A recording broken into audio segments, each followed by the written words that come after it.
News 360 నేను సుష్మా. ఇక details చూద్దాం. చరిష్మా ఇదే మోదీ ప్రధానమంత్రిగా రికార్డులు బ్రేక్ చేసేందుకు ఎంతగానో ఉపయోగపడింది. తన టీంలో చరిష్మా ఉన్నవారికి మోదీ ప్రాధాన్యత ఇస్తుంటారు. అదే AP deputy CM Pawan Kalyan మోదీకి మరింత దగ్గర చేసింది. పవన్ నటుడే కాదు, చరిష్మా ఉన్న పొలిటీషియన్ కూడా. మొన్నటికి మొన్న ఏపీ ఎన్నికలు, నిన్న మహారాష్ట్ర ఎలక్షన్స్ రెండింటిలో పవన్ రియల్ హీరోను తలపించారు. దీంతో తమిళనాడుపై బీజేపీ ఫోకస్ పెట్టింది. తమిళం ప్రాంతంతో లింక్ ఉన్న పవన్ను రంగంలోకి దించేందుకు మోదీ స్కెచ్ వేశారు. ప్రధాని స్వయంగా ఢిల్లీకి రమ్మని పవర్ స్టార్కు కబురు పంపారు. ఇంతకీ పవన్ చరిష్మా ఏంటో ఓసారి చూద్దాం.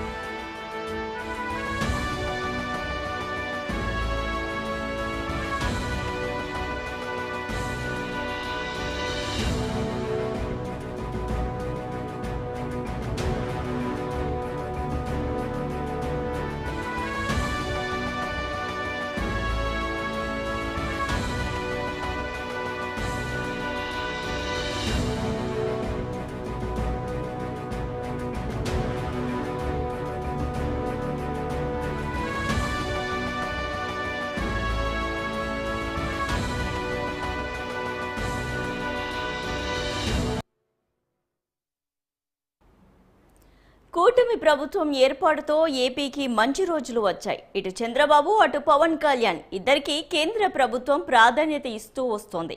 రాష్ట్రానికి రావాల్సిన నిధులు, పెండింగ్ ప్రాజెక్టులపై ఏపీ ప్రభుత్వం అడిగిన వెంటనే అన్నింటికీ లైన్ క్లియర్ అవుతున్నాయి. రాజధాని అమరావతి, పోలవరం ప్రాజెక్టుతో పాటు అర్ధాంతరంగా ఆగిపోయిన రైల్వే ప్రాజెక్టులు వంటి అంశాలన్నింటికీ కేంద్రం నుంచి ఆశించిన మేర ఫలితాలు వస్తున్నాయి.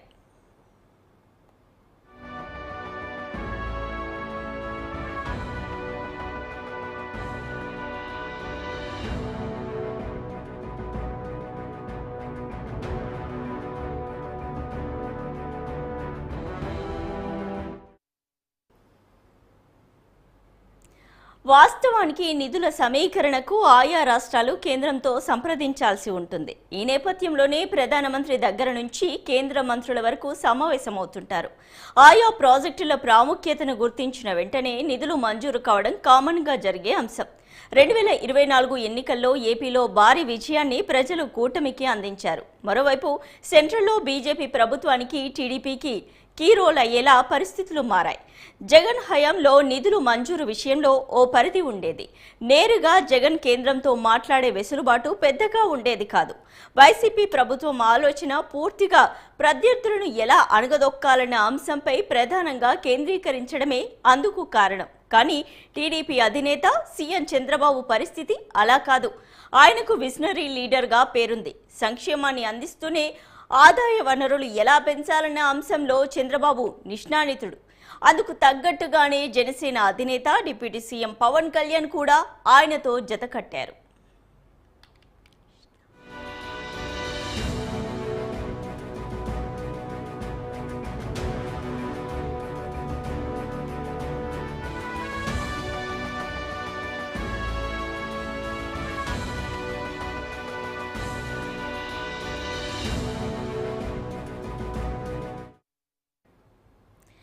ఢిల్లీకి వెళ్తే రాజకీయాలే ప్రధానంగా తెరపైకి వస్తుంటాయి. కానీ నేడు ఏపీ పాలిటిక్స్లో అలాంటివి కనబడడం లేదు.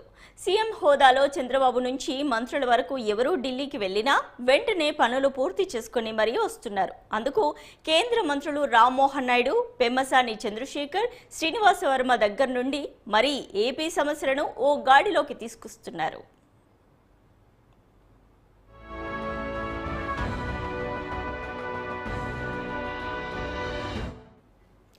ఇక డిప్యూటీ సీఎం పవన్ కళ్యాణ్ కేంద్ర బీజేపీ పెద్దలు తమ భుజాలపైకి ఎత్తుకున్నారు.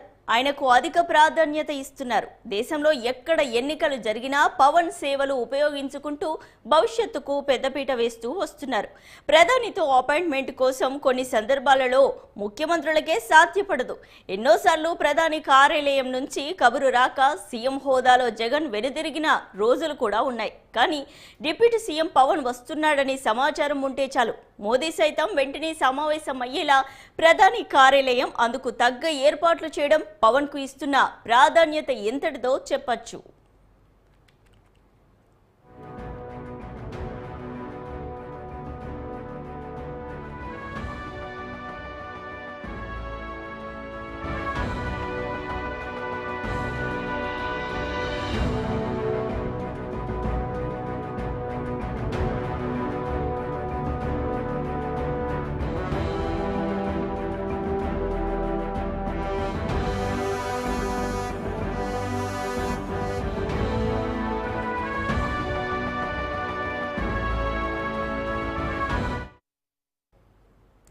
పవన్ కు బీజేపీ సముచిత స్నేహహస్తం ఇవ్వడం అనేది నేటి మాట కాదు. పవన్ రాజకీయాల్లోకి ఎంట్రీ ఇచ్చిన నాటి నుంచి విధానపరమైన అంశాలని ఆయన తెరపైకి తెస్తుంటారు. ప్రజా సమస్యలపై బీజేపీ టీడీపీపై కూడా విమర్శలు గుప్పించిన రోజులు కూడా ఉన్నాయి. ఈ క్రమంలోనే పవన్ స్ట్రాటజీ బాగా మారిపోయింది. 2014 ఒక లెక్క, 2015 మరో లెక్క, 2024 అసలు లెక్క. ఇది పవన్ కళ్యాణ్ లెక్క.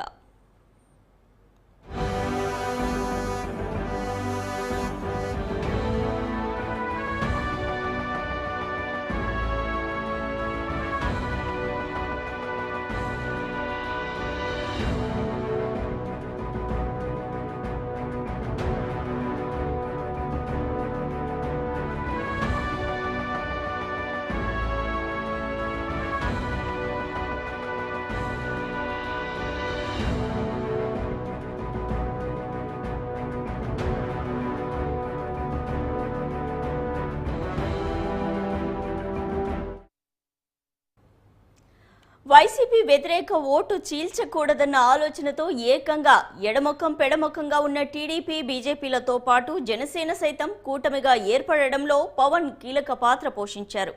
ఏపీ అభివృద్ధికి చంద్రబాబు, మోదీ ఆలోచనలు జోడవ్వాలని పవన్ పదే పదే కోరుకున్నారు.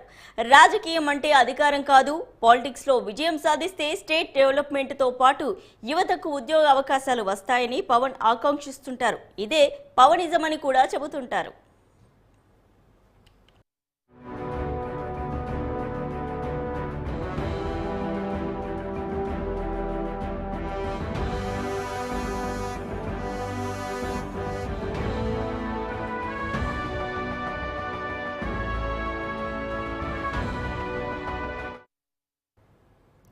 రాజకీయాల్లోకి ఎంట్రీ ఇచ్చిన పవన్ కళ్యాణ్ వ్యక్తిగత అంశాలకు పెద్దగా ప్రాధాన్యం ఇవ్వరు.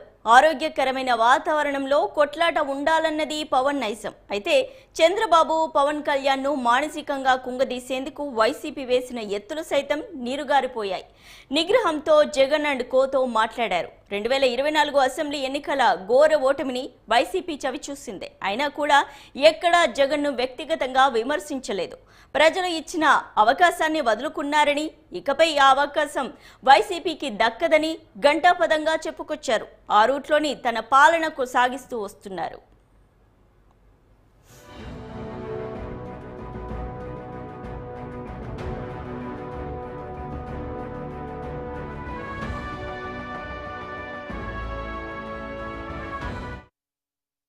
అధికారం ఉంది కదా అని వెతికినా పవన్ దగ్గర ఆడంబరాలు కానరావు. సింప్లిసిటీకి అధిక ప్రాధాన్యత ఇస్తుంటారు. అభిమానులకు హితబోధలు, కార్యకర్తలకు మార్గనిర్దేశకాలు, అధికారులకు సూచనలతో సమన్వయం చేసుకుంటూ అభివృద్ధిని ముందుకు తీసుకుపోతున్నారు. పవన్ ఆలోచనలకు చంద్రబాబు సైతం ఫుల్ ఫ్రీడమ్ ఇచ్చారు. డిప్యూటీ సీఎం మాటలను మంత్రులు, ఎమ్మెల్యేలు గౌరవించాలని కుండబద్దలు కొట్టినట్లు చెప్పేశారు.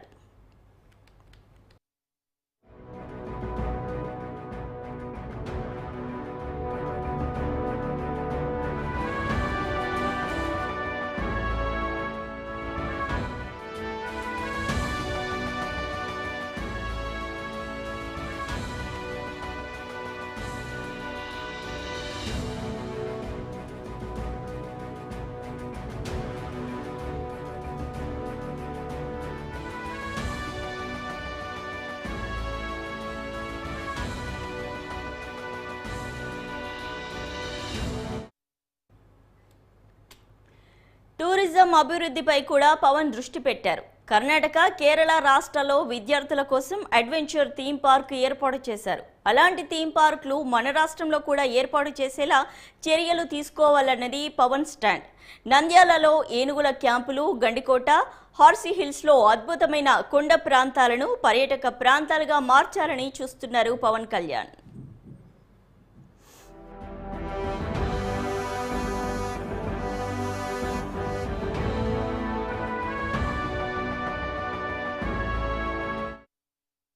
ప్రత్యేకించి పవన్ కళ్యాణ్లో ఆధ్యాత్మిక భావాలు ఎక్కువగా ఉంటాయి. ఆ దిశగానే ఆయన నడుస్తున్నారు. సనాతన ధర్మంపై పదే పదే వ్యాఖ్యానిస్తుంటారు. ఈ క్రమంలోనే ఏపీలోని దేవాలయాలు అంటే పిక్నిక్ స్పాట్లా మారిపోయాయని ఆయన బాధను వ్యక్తం చేస్తున్నారు. ఆలయాల పవిత్రతను కాపాడేలా చర్యలు తీసుకోవాలని, ఆలయ ప్రాంగణాల్లో క్రమశిక్షణ, డ్రెస్ కోడ్ వంటి వాటిపై అవగాహన కల్పించాలని అధికారులను ఆదేశించారు.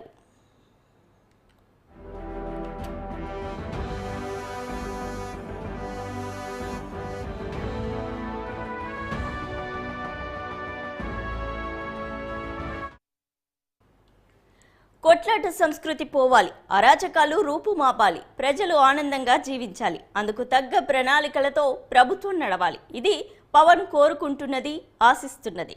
ప్రపంచ పటంలో భారత్ను మెరుగైన స్థానం కోసం పోటీ పడుతున్న మోదీకి చంద్రబాబు, పవన్ వంటి ఆలోచనా పరులు జతకట్టడం ఎంతైనా ఏపీకి శుభసూచకమని చెప్పాల్సిందే.